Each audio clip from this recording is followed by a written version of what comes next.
नमस्कार दोस्तों, आप सुन रहे हैं मेरी कहानी मेरी जुबानी। कहानी दो बहनों की है, संजना और माधवी।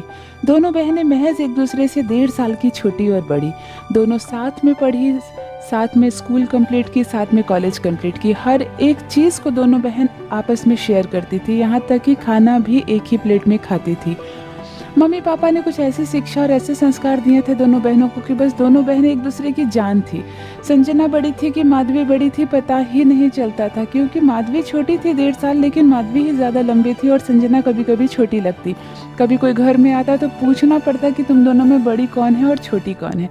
दोनों देखने में बेहद खूबसूरत और खुले मिजाज की लड़कियाँ, लेकिन दोनों की सोच में अंतर थी। बड़ी बहन संजना को हमेशा ये लगता था कि मैं किसी पारिवारिक घर में जाऊँ जहाँ पर 16, 17, 20 परिवार हो, मुझे बहुत स्नेह मिले, प्यार मिले, और मैं किसी सामूहिक घर में ही शादी करूँ जहाँ पर जॉइंट फैमिली हो। वहीं माधवी का ये कहना था कि नहीं, मैं न्यूक्लियर फैमिली में शादी करना चाहती हूँ। लड़का जहाँ अकेले जॉब करता हो, फ्लैट लेकर रहता हो, मैं उसके साथ रहूँ। सर पर आंचल लेना और सास ससुर की बातें सुनना और ननद के नखरे उठाना मेरे बस की बात नहीं है। इस बात पर तो दोनों बहनों में अक्सर बहस भी हुआ जा करती थी कि तुम सही हो कि मैं सही। माँ समझाती थी, बेटा तुम दोनों अपनी अपनी जगह पर सही हो, लेकिन ये नसीब की बात है कि किसको क्या मिलेगा। फिर भी संजना मन में यही सोच रखी थी कि माँ, मैं हमेशा से एक सामूहिक घर में ही शादी करूँगी, एक जॉइंट फैमिली में शादी करूँगी जहाँ बहुत ज़्यादा परिवार के सदस्य हो, जहाँ मैं छोटी रहूँ, क्योंकि घर में तो मैं बड़ी हूँ लेकिन अब मैं बहू बन के छोटी जाना चाहती हूँ। और कभी भी शादी के बाद मुझसे जॉब न करने को कहा जाए, मैं जॉब नहीं करना चाहती हूँ। मैं अपने घर और अपना परिवार को संभालना चाहती हूँ। वहीं छोटी बहन माधवी का ये शौक था कि मैं कोई मेट्रोपॉलिटन टाउन में शादी करूँ और शादी के बाद जॉब करूँ, वेस्टर्न कपड़े पहनूँ और अपने हस्बैंड के साथ अकेली रहूँ। लेकिन तकदीर में कुछ और ही लिखा था। देखते ही देखते संजना के रिश्ते का समय आ ही जाता है। संजना के लिए सुधीर का रिश्ता आता है। सुधीर सच में एक बहुत बड़े परिवार से बिलोंग करता है। 3 भाई है और सुधीर सबसे छोटा है। सुधीर के घर वालों से मिलकर संजना के घर वालों को बहुत अच्छा लगता है। संजना ख्वाब देख बैठती है कि चलो जैसा मैंने सोचा था बिल्कुल वैसे ही जॉइंट फैमिली में मेरी शादी हो रही है। 3 जेठानियों के साथ मैं रहूँगी, सास रहेगी, एक छोटी ननद भी है, मुझे बहुत अच्छा लगेगा। यही सोचकर संजना और सुधीर का रिश्ता तय हो जाता है। संजना और सुधीर की देखते देखते शादी हो जाती है। संजना ब्याह कर जाती है। सच में एक बड़े परिवार में 16-17 सदस्यों वाला ये परिवार है। लेकिन संजना के नसीब में कुछ और लिखा था। संजना की शादी को सिर्फ 3 महीने ही होते हैं कि सुधीर का तबादला हो जाता है बेंगलोर। दिल्ली में जहां पूरा परिवार रहता है, अब सुधीर बेंगलोर चला गया है। और सुधीर बेंगलोर जाते वक्त संजना से कहता है कि तुम भी मेरे साथ चलो, क्योंकि मेरे अकेले की बस की बात नहीं है, और फिर तुम यहाँ अकेले रहकर क्या करोगी। संजना ना चाहते हुए पूरे परिवार को छोड़कर बेंगलोर चली जाती है सुधीर के साथ।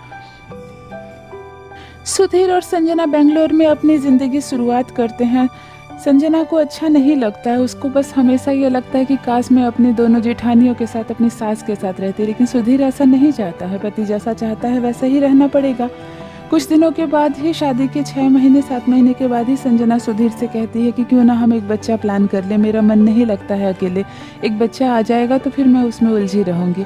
सुधीर कहता है बिल्कुल नहीं संजना, तुम लाइफ में गलत डिसीजन मत लो, अभी हम लोग बच्चा बिल्कुल प्लान नहीं कर सकते। मेरा जॉब भी बिल्कुल नया है और अभी अभी यहाँ तबादला होकर आया हूँ। मुझे अपना फाइनेंशियल स्टेटस बहुत स्ट्रांग करना है, तब जाकर हम बच्चे लाएंगे। और तुम्हें जो घर में खाली बैठी रहती हो, मन नहीं लगता, उसका उपाय मैंने ढूंढ लिया है।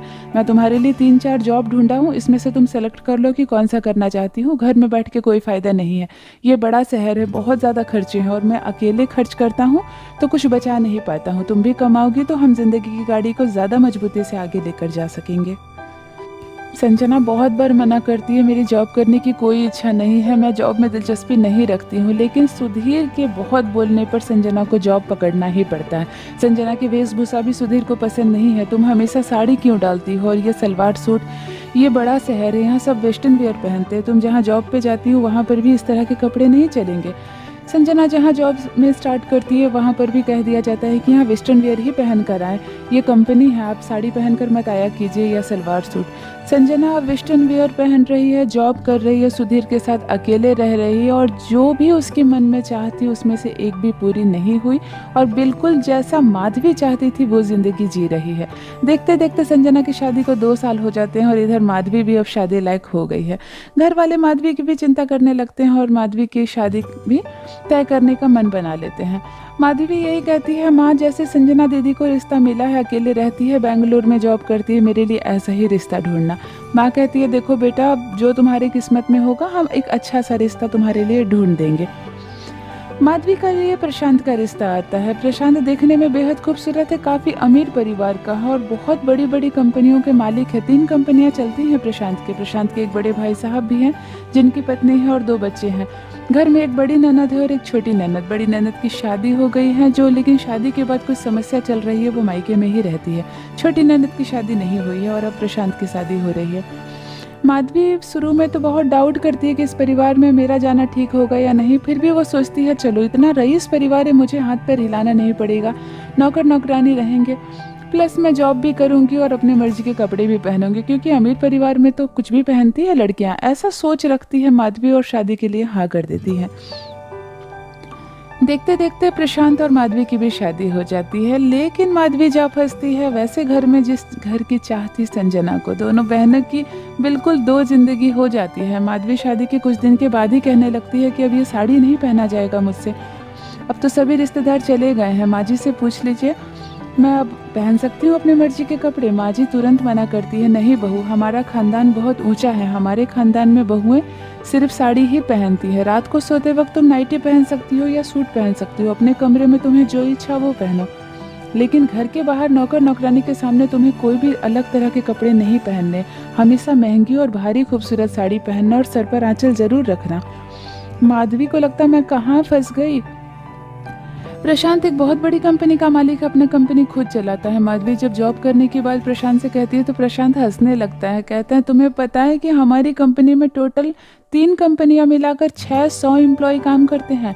600 एम्प्लॉय हमारे यहाँ काम करते हैं और तुम हमारी पत्नी होकर, हमारे घर की बहू होकर कहीं बाहर काम करने जाओगी, इसकी कोई ज़रूरत नहीं है। तुम्हें सोने चांदी, महंगे कपड़े और भरपेट खाना, जो चाहती हो सब कुछ मिलेगा, तुम्हें काम करने की ज़रूरत नहीं है। और कोशिश करो घर में वक्त बिताओ, किचन में माँ के साथ रहो और बड़ी भाभी का भी हाथ बढ़ाओ, उन्हें अच्छा लगेगा। माधवी सोचने लगती है कि मैं कहाँ फंस गई, ये तो संजना दीदी का पसंद का घर है, लेकिन माधवी को ना ही जॉब करने की इजाज़त मिलती है, ना ही उसकी मर्जी के कपड़े पहनने की, और ना ही वो प्रशांत के साथ अलग किसी घर में रह सकती है। उसे 9-10 परिवार वाले इस घर में ही रहना पड़ता है। दोनों बहनों की ज़िंदगी बिल्कुल ही बदल गई है। मायके में दोनों जो भी सोच रखती थी उससे ऑपोजिट दोनों को घर मिला है। दोनों कभी कभी मोबाइल पर बातें करती हैं तो दोनों का दुख एक ही है। जो संजना जिस बात की शिकायत करती है माधवी को, वही चाह थी, और आज माधवी जिस बात की शिकायत कर रही है संजना की, वही चाह थी।